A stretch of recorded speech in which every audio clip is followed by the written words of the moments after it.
we are told that triangle n prime is the image of triangle n under a dilation. So this is n prime in this red color, and then the original n is in this blue color.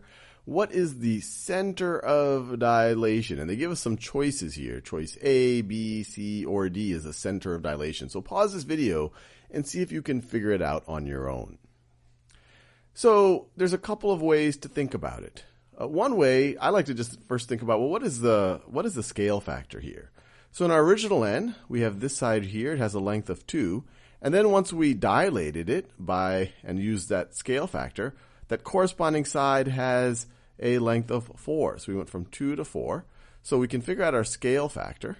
Scale factor is equal to 2. 2 times 2 is equal to 4. Now, what about our center of dilation? So one way to think about it is pick two corresponding points. So let's say we were to pick this point and this point. So the image, the corresponding point on n prime, is going to be the scale factor as far away from our center of dilation as the original point. So in this example, we know the scale factor is 2, so this is going to be twice as far from our center of dilation as the corresponding point. Well, you can immediately see, and it's going to be in the same direction. So actually, if you just draw a line connecting these two, there's actually only one choice that sits on that line, and that is choice D right over here as being the center of dilation.